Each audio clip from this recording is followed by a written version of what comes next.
पाकिस्तान के साबका मायानाज wicketkeeper batsman Rashid Latif ने पाकिस्तान की टीम के लिए ओडीआई में नंबर 4 पर सबसे मौजूद खिलाड़ी का नाम बता दिया है और उन्होंने यह भी बताया कि वो किस वजह से वो 4 नंबर पर सबसे बेहतरीन खिलाड़ी साबित हो सकते हैं। इसके अलावा बात करेंगे कि अफगानिस्तान के हवाले से बड़ी अपडेट आ रही है कि अफगानिस्तान का एक प्लेयर है, उसने पाकिस्तान में जो है वो अपना इलाज करवाया। उन्होंने कहां पर इलाज करवाया, किस चीज का करवाया और उस चीज के मुतालिक बात करेंगे। और इसके अलावा बात करेंगे कि आईसीसी वर्ल्ड कप के बारे में मुसलसल खामोश क्यों है और आईसीसी को क्यों क्रिटिसिज्म का जो है वो सामना करना पड़ा है वर्ल्ड कप को लेकर। और इसके अलावा बात करेंगे कि फखरे पाकिस्तान फखर जमान ने Babar Azam, Virat Kohli, sir Vivian Richards और तमाम दुनिया के बड़े बड़े खिलाड़ियों के जो हैं वो रिकॉर्ड तोड़ दिए और सबको जो है वो पीछे छोड़ दिया और बड़े बड़े रिकॉर्ड जो है वो अपने नाम कर लिए हैं। तो अस्सलाम वालेकुम, मैं हूं मलिक अब्दुर्रहमान और मैं अपने यूट्यूब के चैनल पर तमाम नाज़रीन को खुशामदीद कहता हूं।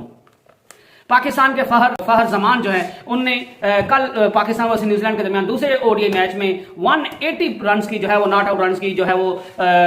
इनिंग खेली और उन्हीं की इनिंग की बदौलत पाकिस्तान 336 जो रन थे वो पाकिस्तान बना पाया। और अगर पाकिस्तान इतना बड़ा स्कोर चेज किया तो उसमें वन एंड ओनली जो किसी का हाथ था जिसकी वजह से जो है वो पाकिस्तान ये रन चेज कर पाया तो वो फखर जमान का था। तो इस वजह से भी फखर जमान की जो इनिंग है वो खासी जो है वो अहमियत की हामिल है, क्योंकि उन्होंने सिर्फ अपने इनफरादी रिकॉर्ड को बेहतर नहीं बनाया बल्कि उन्होंने जो है वो अपनी टीम को भी जितवाया। और जिस तरह वो कल खेल रहे थे लग रहा था कि वो कल जितना भी स्कोर होता अगर फखर जमान क्रीज पर मौजूद रहते तो वो रन जो है वो लाजमी बना के जाते। तो कल फखर जमान ने बड़े बड़े रिकॉर्ड जो है उनको पाश कर दिया है और उन्होंने विराट कोहली को पीछे छोड़ दिया, बाबर आजम को छोड़ दिया, अपने कप्तान जिसके अंडर खेल रहे हैं उनको पीछे छोड़ दिया है, आमिर सुहेल को पीछे छोड़ दिया, इंजमामुल हक को पीछे छोड़ दिया, सईद अनवर को पीछे छोड़ दिया और सर विवियन रिचर्ड्स को पीछे छोड़ दिया और इंडिया के विराट कोहली को पीछे छोड़ दिया है, शेखर धवन को पीछे छोड़ दिया है और एशियन पहले बल्लेबाज बन गए जिनने फास्टेस्ट जो है वो 3000 रन मुकम्मल किए हैं। इससे पहले जो बैट्समैन था जिसने 3013 रन बनाए थे वो बाबर आजम का था और उन्होंने 68 इनिंग में जो था वो ये रिकॉर्ड बनाया हुआ था। और बाबर आजम ने विराट कोहली का रिकॉर्ड तोड़ा था और उसके शेखर धवन का रिकॉर्ड तोड़ा था और बाबर आजम एशियन के सबसे पहले बैट्समैन बन गए थे जिनने 3000 रन बनाए थे। लेकिन फखर जमान ने कमाल की जो वो उनकी फॉर्म लगी हुई है, पीछे लगातार 3 मैचेस में 3 सेंचुरियां जो है उन्होंने बनाई हैं, 3 लगातार सेंचुरियां लगाने का रिकॉर्ड भी बाबर आजम का बराबर कर दिया, उसको भी तोड़ दिया और उन्होंने अपने कप्तान को साबित कर दिया है कि सिर्फ आपके जलवे नहीं है, मैं भी आपकी टीम में हूं और मैं भी अपनी टीम को जितवाना जानता हूं और मैं भी जो है वो बड़े बड़े रिकॉर्ड तोड़ना जानता हूं। तो उन्होंने 3 सेंचुरीज लगातार सेंचुरीज का तो रिकॉर्ड तो तोड़ा और उसके साथ साथ उन्होंने बाबर आजम का जो 3000 रन का रिकॉर्ड भी तोड़ दिया। बाबर आजम ने 3003 रन जो थे वो 68 मैचेस में बनाए थे, लेकिन फखर जमान ने 67 मैचेस खेलकर जो है वो 3003 जो है वो 3000 रन बना लिए। तो यूं वो एशिया के 3000 रन बनाने वाले जो है वो खिलाड़ी बन गए। अगर आप बात करें रिकॉर्ड्स की, फखर जमान ने 67 इनिंग में बनाए हुए हैं, बाबर आजम ने 68 में बनाए हुए हैं, इंजमामुल हक जो है उन्होंने 87 में बनाए हुए हैं, आमिर सुहेल ने 92 इनिंग्स में बनाए हुए हैं, सईद अनवर जो है वो 92 इनिंग्स में बनाए हुए हैं, विराट कोहली जिनको माना जाता है क्रिकेट का गुरु माना जाता है उन्हें 75 इनिंग्स में बनाए हुए हैं, सर विवियन रिचर्ड्स ने भी इससे ज्यादा इनिंग्स ली हुई हैं। और अगर जो है वो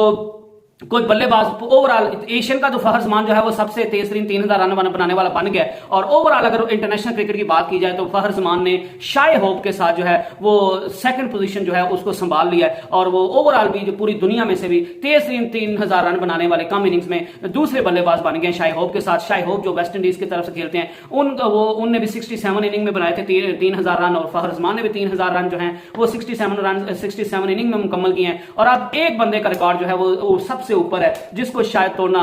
वक्ती तौर पर जो है वो नामुमकिन नजर आ रहा है, क्योंकि हाशिम आमला ने ये रिकॉर्ड जो 3000 रन का ओडीआई का जो रिकॉर्ड बनाया था उनने महज 57 इनिंग में ये रिकॉर्ड बनाया था, जिसको तोड़ना जो है वो भी वक्ती तौर पर तो किसी के पास की बात नहीं है। तो फखर जमान के फैंस को, पाकिस्तान के फैंस को और पाकिस्तान के क्रिकेट के फैंस को बहुत बहुत मुबारक हो। और आज न्यूजीलैंड की टीम और पाकिस्तान की टीम जो है वो कराची में पहुंच गई है, उनको जो है वो टाइट सिक्योरिटी में होटल लेके गया एयरपोर्ट से, जो ब्रॉडकास्टिंग का सारा सामान था वो भी जो है वो कराची भेज दिया गया। और 3 मई को जो है वो अब तीसरा ओडीआई जो है वो कराची में खेला जाएगा, जहां पे कंडीशन जो है वो खासी मुश्किल होंगी और वहां पे रावलपिंडी जैसी कंडीशंस नहीं होंगी, तो वहां पे असल मुकाबले आपको जो है वो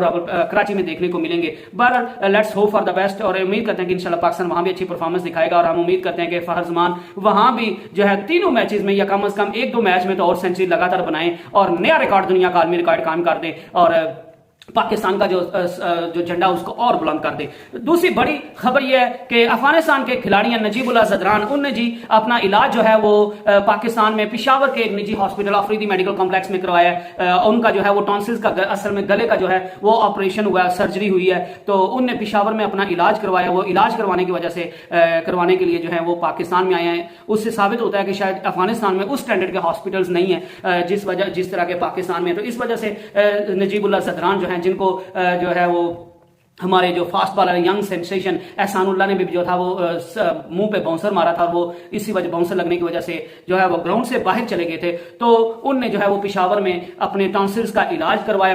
अफरीदी मेडिकल कॉम्प्लेक्स में। और इस चीज से एक चीज साबित होती है कि अफगानिस्तान के खिलाड़ी जो है वो पाकिस्तान में उनका आना जाना लगा रहता है। और ये राशिद खान, मोहम्मद नबी, अहमद शहजाद उनके प्लेयर होते थे। ये सारे प्लेयर जो है इनने पाकिस्तान से अपने क्रिकेट की इब्तिदा की है। पाकिस्तान की टीम के लिए नहीं खेले, लेकिन क्रिकेट जो सीखी है वो पाकिस्तान में रहकर सीखी है। और फिर भी अगर इनके खिलाड़ियों को सोचना चाहिए, इनकी आवाम को सोचना चाहिए कि जब आपके साथ हर दुख में, हर तकलीफ में जो है वो पाकिस्तान खड़ा होता है, तो फिर पाकिस्तान के साथ अपने मैचेस में जो है वो आप इतनी लिमिट्स क्रॉस ना किया करें कि अगर आप हार जाएं तो आप जो है पहले तो मैच को जंग का सामान बनाया होता है। अगर अफगानिस्तान हार जाता है तो फिर अफगानिस्तान के शायकीन जो है वो पाकिस्तानी शायकीन के साथ लड़ना शुरू हो जाते हैं। और अफगानिस्तान के खिलाड़ी भी जो है उनने भी कुछ, मैं सारे खिलाड़ियों की बात नहीं कर रहा, मोहम्मद नबी जो बड़े कूल एंड काम जो है वो कैप्टन थे और बड़े कूल एंड काम जो है वो इंसान है। राशिद खान जो है उनको पाकिस्तान, बड़े कमाल के इंसान, उनको पाकिस्तान में बड़ी इज्जत मिलती है और वो पाकिस्तानियों की भी बड़ी इज्जत करते हैं, जहां भी जाते हैं पाकिस्तान की हमेशा तारीफ करते हैं। लेकिन अफगानिस्तान की टीम में कुछ लोग ऐसे हैं जो अफगान पाकिस्तान से खेलते हुए ऐसे खेल रहे होते हैं जैसे जंग लगी हुई है और हर बात पे जो है वो लड़ने को दौड़ते हैं। तो उनको सोचना चाहिए कि हम एक तो हमसाया मुल्क हैं, मुसलमान है दोनों ममालिक, और हर मुश्किल में पाकिस्तान जो है वो जब आपका साथ देता है तो फिर पाकिस्तान के साथ आपको ऐसा सलूक रखना नहीं चाहिए, क्योंकि ऐसा सलूक जो है वो काबिल बर्दाश्त नहीं है। इसके अलावा जी बात करेंगे पाकिस्तान के मायनाज साबका wicket keeper batsman Rashid Latif ने पाकिस्तान की टीम के लिए चौथे नंबर पर मौजूद खिलाड़ी का ऐलान कर दिया और उनका कहना था कि पाकिस्तान की टीम के लिए अगर चौथा नंबर जो है वो पाकिस्तान की टीम के लिए हमेशा मसला बना रहता है। और चौथे नंबर पे शान मसूद को चेक किया तो वो नहीं चल रहे, हारिस सुहेल जो है वो इंजरी से जूझ रहे हैं और वो भी कोई चौथे नंबर पे हाथ इस्तेमाल कर नहीं पा रहे। अब्दुल्ला शफीक को आजमाया गया लेकिन कोई भी खिलाड़ी जो है वो खातिर खा परफॉर्मेंस दिखाने में कामयाब नहीं हुआ। तो इस वजह से जो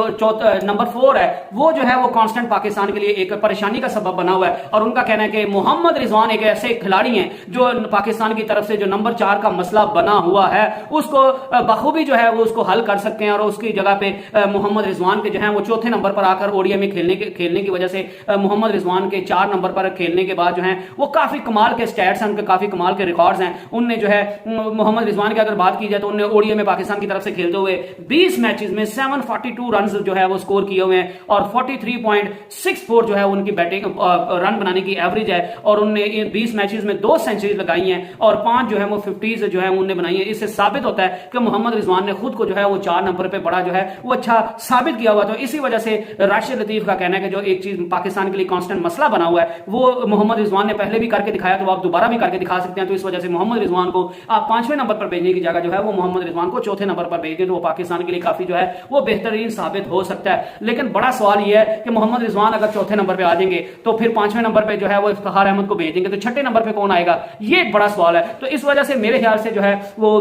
या तो ये हो सकता है कि मोहम्मद रिजवान जो है वो चौथे नंबर पे चले जाएं और 5वें पे जो है वो इफ्तिखार को भेज दें, छठे पे फिर इमाद वसीम को ओडीआई में टीम शामिल कर लिया जाए। और जो है वो एक तो वो बॉलिंग भी ऑप्शन अच्छी देते हैं और दूसरा उनकी बैटिंग भी साउंड टेक्निक है उनकी बैटिंग में भी, और आजकल सुपर फॉर्म में भी चल रहे हैं। तो फिर तो हो सकता है कि आप मोहम्मद रिजवान को जो है वो चौथे नंबर पर ले आए और 5वें पे इफ्तिखार अहमद आ जाएंगे, छठे पे जो है वो इमाद वसीम आप आ जाएंगे। और दूसरा जो है, लेकिन अगर इमाद वसीम को टीम में शामिल नहीं किया जाता तो फिर पाकिस्तान के लिए मसला बनेगा कि चौथे नंबर पे तो मोहम्मद रिजवान आ गए, 5वें पे इफ्तिखार अहमद आ गए, तो छठे में जो है वो कौन आएगा, वो एक बड़ा मसला रहेगा। इस वजह से हारिस सुहेल को लाजमी अपने जो है वो टीम का हिस्सा बनाना पड़ेगा और या फिर आपको अब्दुल्ला शफीक को जो है वो एशिया कप तक मौका देते जाएं, वर्ल्ड कप में भी उनको साथ लेके जाएं। और वो इस काबिल प्लेयर है कि अगर आप उसको लगातार मौका देंगे, उसको कॉन्फिडेंस उसका जो है वो उसके कॉन्फिडेंस को बूस्ट करेंगे तो वो पाकिस्तान को चौथे नंबर पर परफॉर्म करके दे सकता है। लेकिन फिर भी जो है वो हारिस सुहेल एक इसके लिए बेहतरीन चॉइस है अगर वो अपनी फिटनेस पे काम करते हैं। अदरवाइज जो है वो आपको इमाद वसीम को टीम में लाना पड़ेगा अगर आपने जो है वो मोहम्मद रिजवान को चौथे नंबर पर खिलाना है। इसके अलावा जी बात करेंगे कि आईसीसी जो है वो वर्ल्ड कप के बारे में बिल्कुल खामोश है, कोई एडवर्टीजमेंट नहीं जारी, ना कोई सॉन्ग जारी किया गया, ना उसका शेड्यूल आया है, ना टिकट्स का कोई शेड्यूल आया है और ना कोई ट्रैवल ट्रैवलिंग का फैंस के लिए कोई जो है वो प्लान आया सामने, तो इस वजह से जो है वो आईसीसी जो है वो बिल्कुल खामोश बैठा हुआ है। और उसकी एक तो वजह समझ आती है कि पाकिस्तान के साथ उनके मामला चल रहे हैं, अभी पाकिस्तान का सर्टन नहीं है, लेकिन जो सबसे बड़ा ये इतना बड़ा मसला नहीं है, पाकिस्तान का मसला है। तो आप जो है वो शेड्यूल का तो ऐलान कर सकते हैं, आप जो है वो टिकट्स का तो ऐलान कर सकते हैं, आप उसको एडवर्टीजमेंट तो कर सकते हैं। पाकिस्तान का तो मसला इतना बड़ा नहीं है कि वो हल नहीं होने वाला, वो हल हो जाएगा। और अगर अब आईसीसी के मार्केटिंग डायरेक्टर है, उनका कहना है कि ये जो अभी तक शेड्यूल नहीं जारी किया गया, कोई बिल्कुल खामोशी छाई हुई है। इसकी एक वजह कि हमारे हाथ में जो चीजें हैं अभी नहीं है, और बहुत से मसाइल हैं जिनको सॉर्ट आउट करना जो है वो अभी बाकी, और बहुत जल्द जो है वो मीडिया को इस सारी चीजों से आगाह कर दिया जाएगा। और एक बड़ा मसला जो है वो टैक्स एग्जम्पशन का भी है, तो इंडिया का भी सोचना चाहिए कि आपने टैक्स एग्जम्पशन देनी है तो दे दें, नहीं देनी तो सीधा उनको बताएंगे भाईजान हमने टैक्स एग्जम्पशन नहीं देनी, अगर आपने इंडिया में वर्ल्ड कप करवाना है तो करवाएं, नहीं करवाना तो ना करवाएं। ये भी इतना बड़ा मसला नहीं है, तो फिर भी जो है वो अंदर ना खोती खूह है रहने के उसको बाहर में निकाल लें। ये पाकिस्तान का वाला मसला भी जो है वो इजीली हल हो सकता है। फिर टैक्स एग्जम्पशन वाला भी सीधा उनको आईसीसी को जवाब दे दें, उनको जो मंजूर हुई तो फिर ठीक है, नहीं मंजूर हुआ तो वो कहीं और इसको शिफ्ट कर देंगे। तो और दूसरा जो सबसे बड़ा एक मसला आ रहा है, जो फॉरेन का मीडिया जिसको कोट कर रहा है, उनका कहना है कि बीसीसीआई जो है ये जो है वो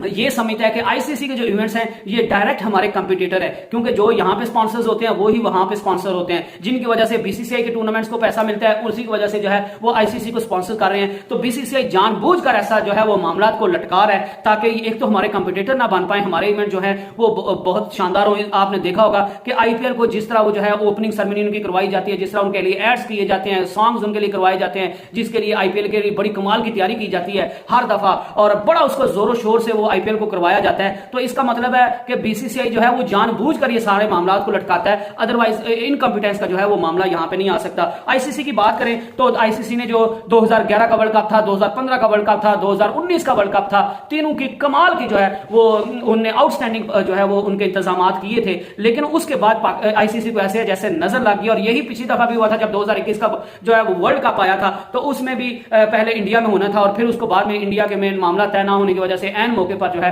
वो उसको दुबई में शिफ्ट किया गया। और अब भी जो है वो मामला बिगड़े हुए, समझ नहीं आ रही कि क्या होने जा रहा है क्या नहीं होने जा रहा। और एक कुछ लोग ये भी कह रहे हैं कि बीसीसीआई जो है वो इंडिया, क्योंकि स्पॉन्सर सारे जो है वो इंडिया के, इंडिया की वजह से आईसीसी को पैसा जाता है, तो बीसीसीआई जो है ये जो है वो प्रेशर बिल्ड करना चाहता है आईसीसी पे कि आप जो हमारा पैसा है वो हमें ही लुटाएं, और आईसीसी को जो रेवेन्यू जनरेट होता है उसका जो है वो ज्यादा से ज्यादा हिस्सा, जिस हिसाब से इंडिया से आप पैसा आप अर्न करते हैं उसी हिसाब से हमें जो है वो बीसीसीआई को वापस भी करें। तो इस वजह से जो है वो सारे मामला लटक रहे हैं। लेकिन बहरहाल एशिया कप का भी कुछ समझ नहीं आ रही। एशिया कप के हवाले से बहरहाल मैं जो है वो एक वीडियो बनाने जा रहा हूं, आई थिंक कल सुबह या कल जो है वो आपको मिल जाएगी इंशाल्लाह, उसमें बड़ी इंफॉर्मेटिव चीजें होंगी, तो आप वो वीडियो भी देखना ना भूलेगा। और ये जो वर्ल्ड कप का मामला है ये खटाई में पड़ता हुआ नजर आ रहा है। उम्मीद की जा रही है कि पाकिस्तान के जो है वो बिलावल भुट्टो जरदारी जो पाकिस्तान का मिनिस्टर है वो इंडिया का दौरा करेंगे, और उसके बाद पाकिस्तान का जो है वो इंडिया में जाकर खेलने वाला मसला तो कम से कम हल हो जाएगा, और एशिया कप का मसला भी हल होता हुआ नजर आ रहा है। सो कल की वीडियो देखना ना भूलेगा, और कल तक स्टे ब्लेस्ड, स्टे ट्यून्ड, अल्लाह हाफिज।